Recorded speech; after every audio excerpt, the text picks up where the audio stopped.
Durante años, se repitió la misma respuesta cada vez que alguien cuestionaba lo que le había ocurrido a una de las instituciones más importantes fundadas por San Juan Pablo II. Nada ha cambiado. Simplemente estamos actualizando el enfoque pastoral. La doctrina permanece exactamente igual. Esa explicación se repitió tantas veces que muchos católicos eventualmente la aceptaron. Hasta que uno de los propios hombres responsables de la transformación admitió algo que nadie esperaba escuchar. Admitió que el cambio no era meramente pastoral, era doctrinal. Esas palabras lo cambiaron todo. Porque si la doctrina misma se convirtió en objeto de reforma, entonces el debate nunca fue simplemente sobre métodos. Era sobre la fe misma. Al final de este video, entenderás por qué una entrevista ha reabierto una controversia que muchos creían ya resuelta. Entenderás qué ocurrió dentro de una de las instituciones académicas más influyentes de la Iglesia. Entenderás por qué un respetado teólogo dice que esto nunca fue un desacuerdo académico, sino una revolución ideológica. Y finalmente, podrás responder una pregunta inevitable. ¿Puede la doctrina alguna vez ser actualizada simplemente porque la sociedad moderna la encuentra difícil de vivir? Comencemos donde la historia realmente comienza. El año era 1981. Solo habían pasado 3 años desde la elección del Papa Juan Pablo II. La Iglesia ya enfrentaba una presión cultural enorme. El matrimonio era considerado cada vez más como algo temporal. El divorcio se extendía por el mundo occidental.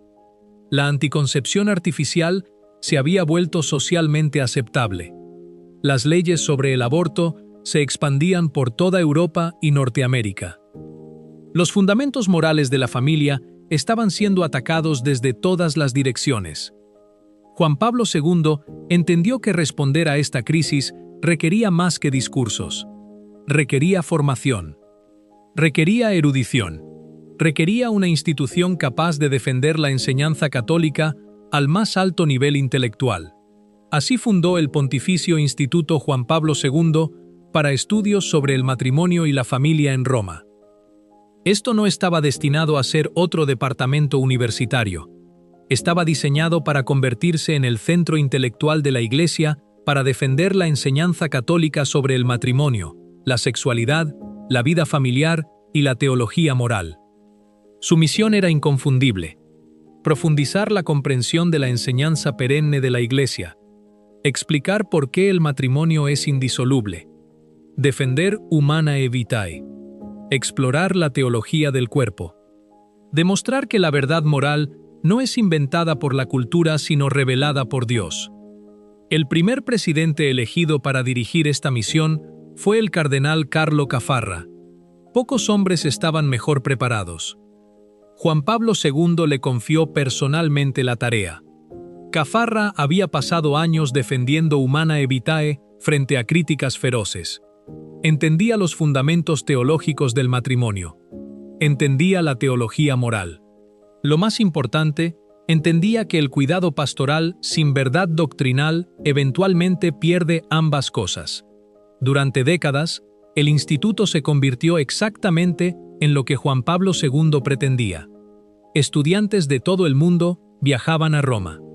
Sacerdotes, obispos, religiosas, académicos laicos, estudiaban el matrimonio no como un fenómeno sociológico, sino como una vocación divina. Defendían la existencia de actos intrínsecamente malvados. Explicaban por qué Veritatis Splendor importaba. Argumentaban que la moral cristiana estaba arraigada en la verdad objetiva más que en la experiencia subjetiva. Para muchos católicos, el instituto se convirtió en un símbolo. Un lugar donde la enseñanza de la Iglesia no era meramente preservada, sino desarrollada fielmente. Luego algo cambió. El año era 2016.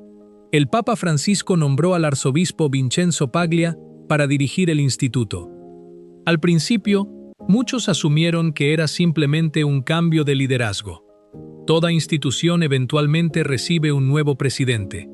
Eso por sí solo no era notable. La transformación real llegó un año después. En 2017, Francisco emitió el motu proprio Summa Familia y Cura. Oficialmente, reorganizó el instituto. Extraoficialmente, muchos creyeron que cambió fundamentalmente su misión. El nombre cambió. Los estatutos cambiaron.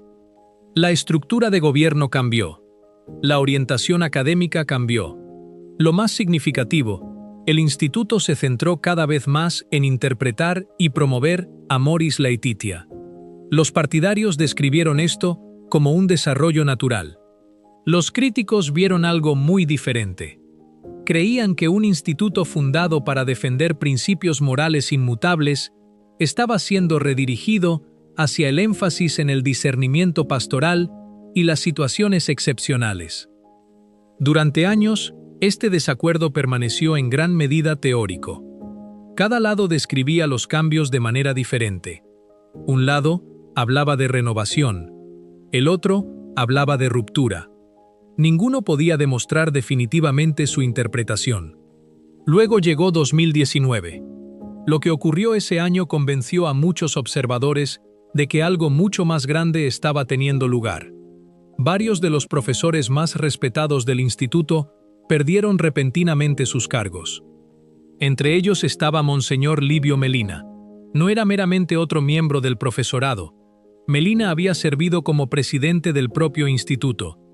Había dedicado décadas de su vida a desarrollar la teología moral de Juan Pablo II. Su cátedra de teología moral fundamental simplemente desapareció. No transferida, no renombrada, abolida. Junto a él, otros profesores distinguidos también partieron. El padre José Noriega. El padre José Granados. Académicos internacionalmente respetados por su trabajo en teología moral católica. Los cambios no ocurrieron en un momento dramático. Se desarrollaron gradualmente, oleada tras oleada, hasta que muchos antiguos estudiantes miraron a su alrededor y apenas reconocieron la institución a la que habían asistido. Las protestas siguieron. Se escribieron cartas, circularon peticiones. Los graduados anteriores expresaron preocupación, pero nada cambió. La nueva dirección continuó. En ese momento, los defensores de la reestructuración ofrecieron una explicación coherente. Insistían en que la doctrina de la Iglesia permanecía intacta. Solo el énfasis pastoral había evolucionado. Los fundamentos teológicos seguían siendo seguros. La misión simplemente se estaba expandiendo. Esa explicación se convirtió en la respuesta estándar cada vez que surgía la crítica. Hasta hace poco, porque algo notable ocurrió. El 21 de mayo, el arzobispo Vincenzo Paglia concedió una entrevista que reabrió todo el debate. Durante años, los críticos habían argumentado que las reformas afectaban a la doctrina misma. Durante años, los funcionarios vaticanos rechazaron esa acusación. Ahora el propio Paglia reconoció abiertamente algo inesperado. Explicó que los cambios implicaban no solo la práctica pastoral, sino la doctrina. Esas palabras atrajeron inmediatamente la atención, porque parecían confirmar precisamente lo que los críticos habían estado diciendo todo el tiempo. Hagamos una pausa por un momento. Las palabras importan, especialmente cuando las pronuncia alguien directamente responsable de la transformación de una institución. Hay una diferencia enorme entre decir, enfatizamos la doctrina de manera diferente, y decir, la doctrina misma se convirtió en parte de la reforma. Lo primero sugiere continuidad. Lo segundo sugiere algo mucho más grande. Imagina renovar una catedral histórica. Durante años, todos insisten en que solo ha cambiado la decoración, solo la iluminación, solo el mobiliario. Luego el arquitecto admite de repente, en realidad, también reconstruimos parte de los cimientos. De inmediato, cada garantía anterior suena diferente. Eso es exactamente por qué la entrevista de Paglia se volvió tan importante. Porque cambió la conversación, no introduciendo nuevas acusaciones, sino confirmando las antiguas. Sin embargo, la historia no termina ahí.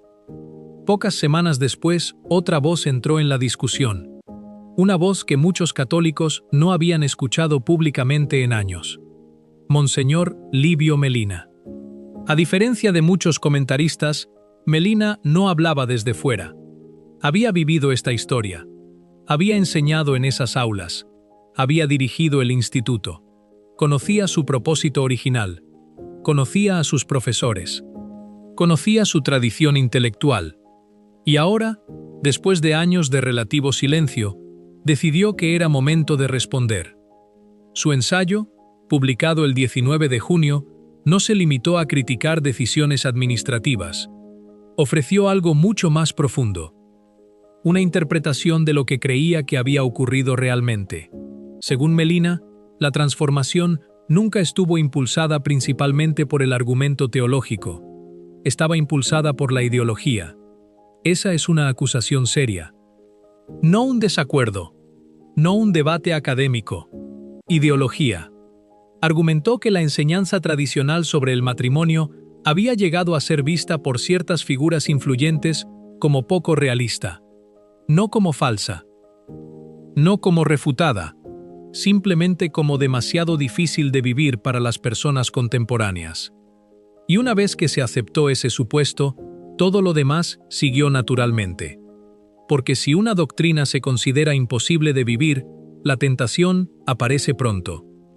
No de elevar a las personas hacia la doctrina, sino de bajar la doctrina hacia la experiencia de las personas. Esa distinción está en el centro de toda la controversia.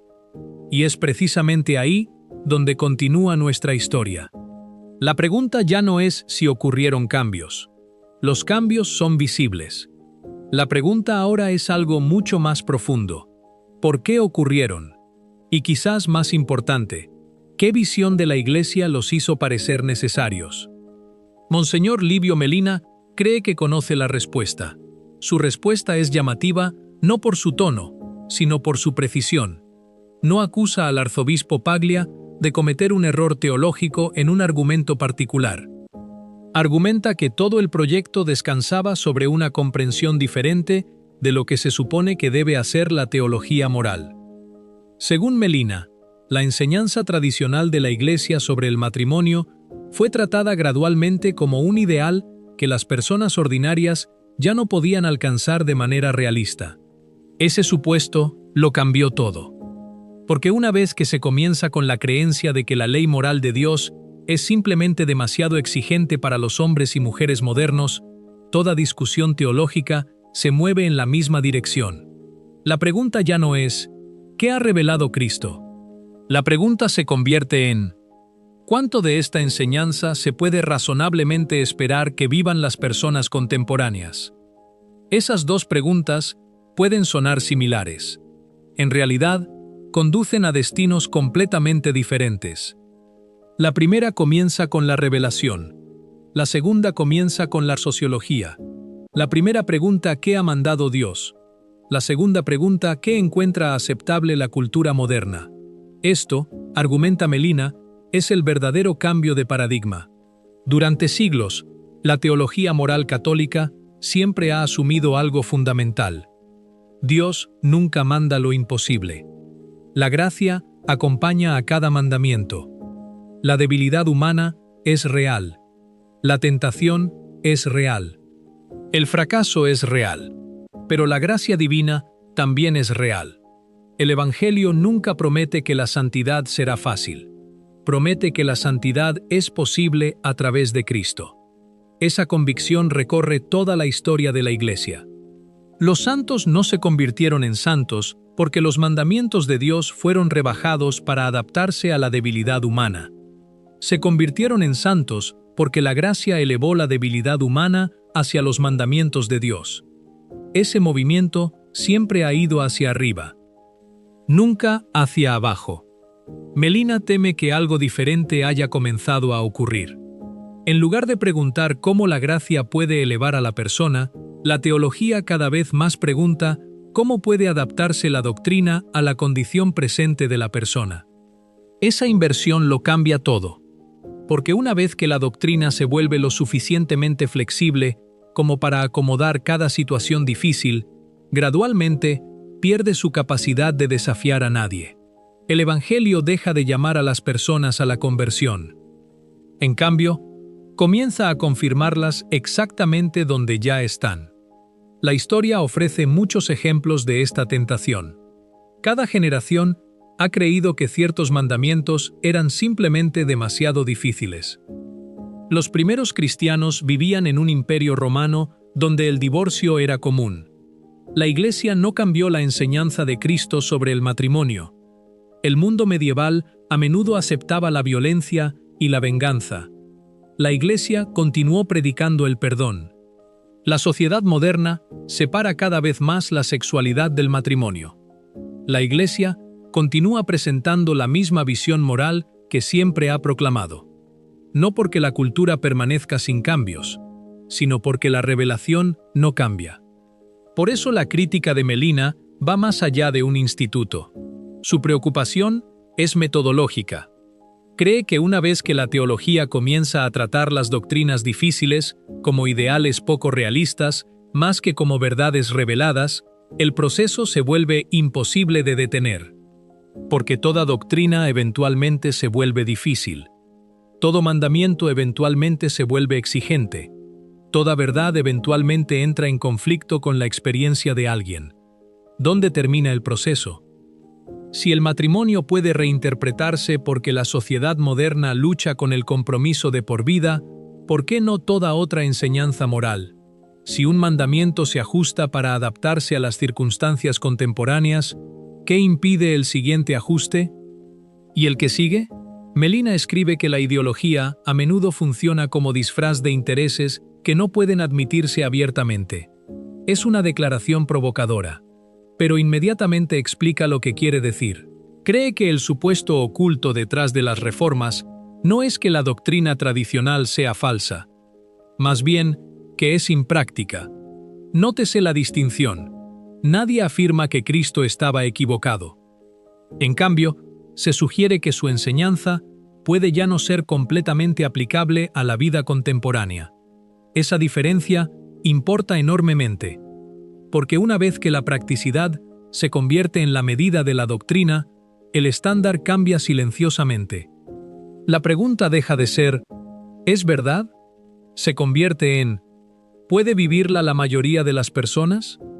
Eso puede sonar compasivo, pero el cristianismo nunca ha medido la verdad por la conveniencia. Si lo hubiera hecho, la propia cruz habría desaparecido. La cruz no es práctica. El perdón no es práctico. Amar a los propios enemigos no es práctico. Permanecer fiel hasta la muerte no es práctico. Sin embargo, Cristo manda todas estas cosas, no porque sean fáciles, sino porque son verdaderas. Esto nos lleva a otro punto importante. La Iglesia siempre ha distinguido entre doctrina y cuidado pastoral. La doctrina responde a la pregunta, ¿qué es verdad? El cuidado pastoral pregunta, ¿cómo ayudamos a las personas a vivir esta verdad? La segunda pregunta es extremadamente importante. Los pastores deben acompañar, deben animar, deben perdonar, deben conducir pacientemente las almas hacia la santidad. Pero el cuidado pastoral ha asumido tradicionalmente que la doctrina permanece fija. Un médico puede ayudar pacientemente a un paciente a recuperarse. No redefine la salud simplemente porque la recuperación es difícil. De la misma manera, la Iglesia acompaña a los pecadores sin redefinir el pecado. Perdona el fracaso sin negar la verdad. Ese equilibrio ha caracterizado el cuidado pastoral católico a lo largo de la historia. Melina argumenta que ese equilibrio ha sido perturbado. En lugar de adaptar los métodos pastorales mientras se preserva la doctrina misma parece estar interpretándose cada vez más a través de la experiencia pastoral. Esa inversión, advierte, cambia toda la estructura de la teología moral.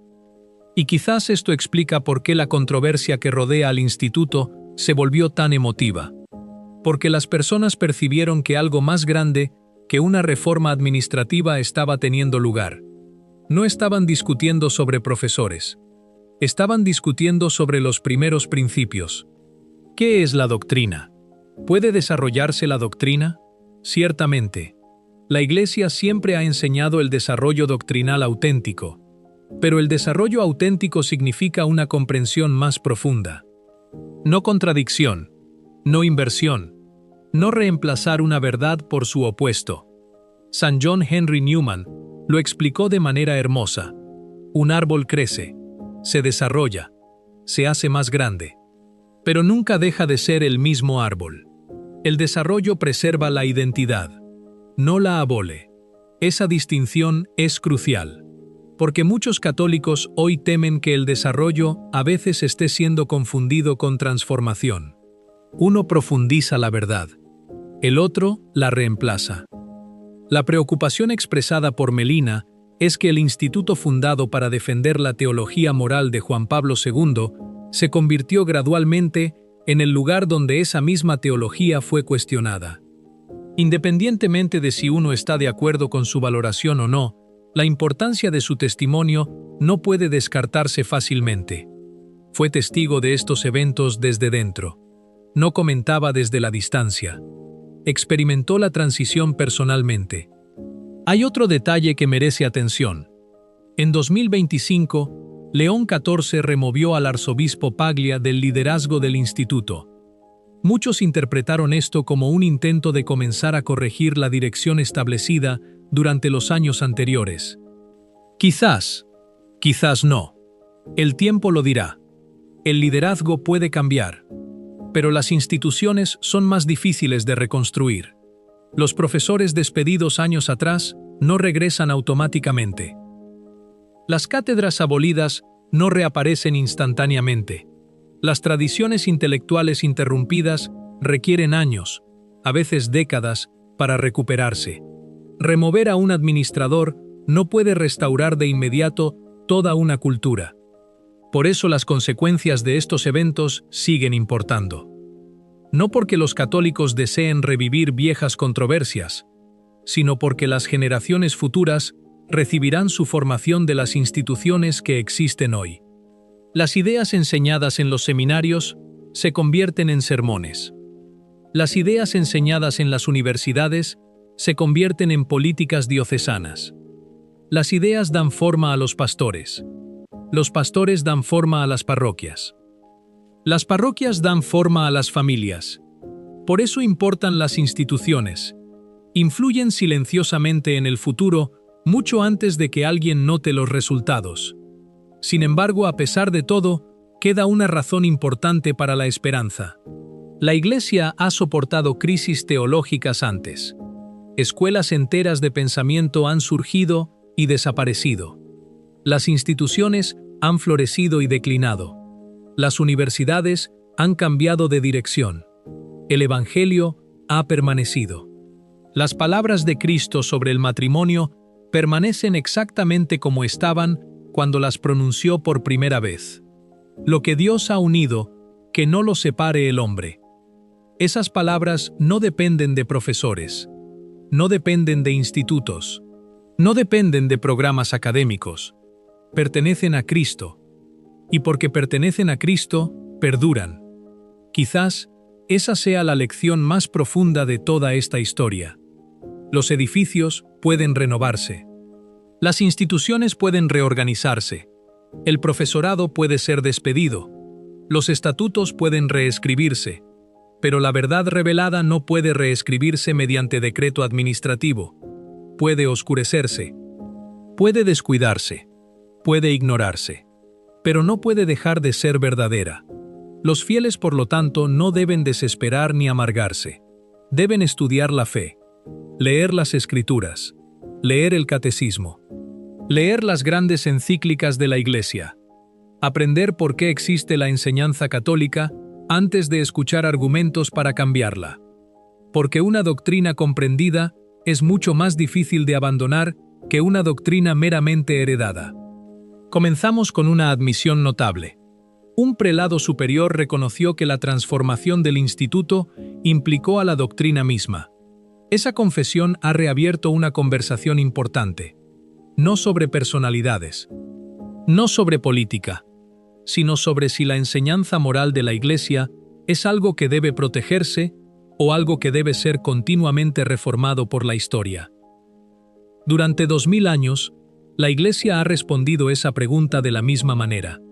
La verdad se desarrolla en la comprensión, no cambia en su sustancia, y por eso la enseñanza de Cristo sobre el matrimonio sigue siendo tan exigente, tan hermosa y tan necesaria hoy como cuando Él la proclamó por primera vez. ¿Qué piensas? ¿Crees que los cambios en el Instituto Juan Pablo II representaron un desarrollo auténtico o marcaron un desplazamiento más profundo en la teología moral católica? Comenta abajo. Amén. Dios te bendiga.